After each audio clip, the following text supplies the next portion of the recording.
உஷாவுக்காகவும் வந்து பொன்னி வந்து கலாய்க்கலாம்னு நினைக்கும்போது, கரெக்ட்டா பொன்னி என்ன பண்றாங்க, சூப்பரா வந்து பதிலடி குடுக்குறாங்க. இந்த மாரி எனக்கு இருக்கிறது வந்து சாதாரண பிரச்சனை தான். சாதாரண ஸ்டேஜ் ஃபியர் தான். அது சீக்கிரமாவே போயிடும். நான் வந்து பழைய நிலைமைக்கு நல்லபடி ஆயிடுவேன். அதே மாரி நல்லாவும் என்னால பாட முடியும்னு சொல்லிட்டு சக்தி சொன்னாரு அப்டின்னோனே, ஆமா தானே சக்தின்னு, ஆமா. அவளால கண்டிப்பா எல்லாமே பண்ண முடியும். ஸ்டேஜ் ஃபியர்ன்றது சாதாரண விஷயம். அது எல்லாருக்குமே இருக்கும் அப்டின்னு நான் சொன்னேன் அப்டின்னோனே, ஆமா கரெக்ட்டா சொல்லியிருக்க சக்தி அப்டின்னு சொல்லிட்டு அவங்க அக்காவும் வந்து அவங்க அண்ணனும் வந்து சொல்லிட்டு இருக்காங்க.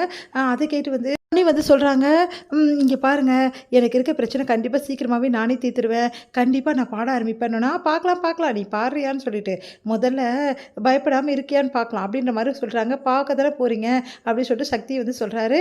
அடுத்து வந்து இங்க என்ன பண்றாங்க, சிவானி வந்து இந்த மாரி ஸ்கூல்ல வந்து இந்த மாரி பிரேயர் சாங் பாடணும்.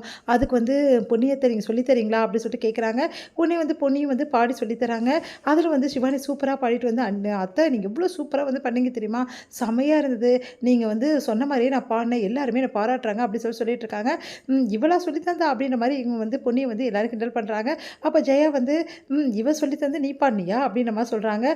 கண்டிப்பா வந்து பொன்னி பாடுவா சீக்கிரமாவே அப்படின்னு சொல்லிட்டு இருக்காங்க. பொன்னிக்கு வந்து என்ன பண்றாரு, சக்தி வந்து இந்த மாரி அந்த பயத்த போக்கணும்.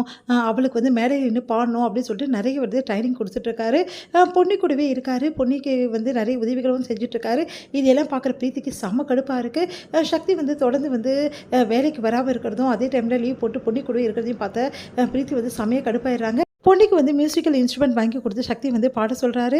பொன்னியும் வந்து தைரியமா பாடுறாங்க. இப்போ ஒண்ணுமே பிரச்சனை இல்ல பொன்னி. நீ வந்து பழைய நிலைமைக்கு வந்துட்ட. சீக்கிரமாவே வந்து ஸ்டேஜ்ல பாடுற அளவுக்கு உனக்கு வந்து கண்டிப்பா உன்னால முடியும் பொன்னி. நீ ட்ரை பண்ணலாம் அப்படின்னோனே, என்னால முடியுமா சக்தி? கண்டிப்பா முடியும் அப்படின்னு சொல்லிட்டு முழு தைரியத்தையும் வந்து பொன்னிக்கு வந்து தராரு சக்தி. அதனால பொன்னியும் தயாராகுறாங்க. இந்த சூழ்நிலையில இங்க என்ன பண்றாங்கன்னா, பர்த்டே பார்ட்டி வருது.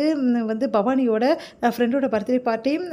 அந்த டைம்ல கரெக்ட்டா வந்து அதுக்கு வந்து சரி கண்டிப்பா வந்து அம்மாவும் வந்து கண்டிப்பா பாடணும் அப்படின்னோனே, அவங்கள ஜெயாவால பாட முடியாம போயிடுது.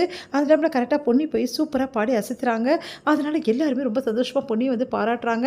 இதெல்லாம் கேட்குற ஜெயா, அப்புறமா உஷா கேங் எல்லாரும் ஆச்சரியப்படுறாங்க. உடனே வந்து நான் தான் சொன்னேனேம்மா, பொன்னியால முடியும்னு சொல்லிட்டு, இதுக்கப்புறம் பொன்னி வந்து ஸ்டேஜ் வந்து எப்படி வந்து ஸ்டேஜ்ல பாட போறா மட்டும் பாருங்க. இதுக்கப்புறம் நெறைய கச்சேரி பொன்னி பண்ணணும். அதுக்கு நான் என்னென்ன பண்ண முடியும் அவ்வளோ பண்ணுவேன். ஏன் சும்மா ஒரு பாட்டு பாட்டா கச்சேரி பண்ண முடியுமா? அவ்வளவு டேலண்ட் பொன்னிக்கிட்ட இருக்கு. அத கொண்டு வரணும்னா பொன்னிக்கிட்ட சீக்கிரமாவே பாட்டு கிளாஸ் பொன்னிக்கு சேர்க்கணும். பொன்னிக்கு வந்து நெறைய விஷயங்கள் வந்து சொல்லி தந்தா தான் அவ அதுக்கேத்த மாரி பாடுவா அப்படின்னோனே, இது வேறவா? யாருக்கு இதுக்கெல்லாம் வந்து அழுவுறது? அப்படின்ற மாரி வந்து அவங்க மாமா சொல்றாரு. அதெல்லாம் நீங்க ஒண்ணும் அழுவ வேணாம். நான் பார்த்துக்கிறேன்.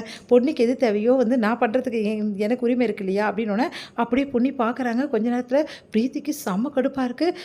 ஓ! நீ புருஷன் அதனால பொண்டாட்டிக்கு பண்றேன்ற அப்படின்னோனே, அப்படி நீங்க எடுத்துக்கினாலும் ஓகே தான் அப்படின்ற மாரி சக்தி சொல்றாரு. அதெல்லாம் கேட்க பிரீத்திக்கு வெறுப்பா இருக்கு. சரி எப்படியாவது இவங்க 2 பேர் பிரிக்கலான்னு பார்த்தா, இவங்க 2 பேரும் என்ன இப்படி ஒண்ணாயிறாங்க? இத விடவே கூடாது.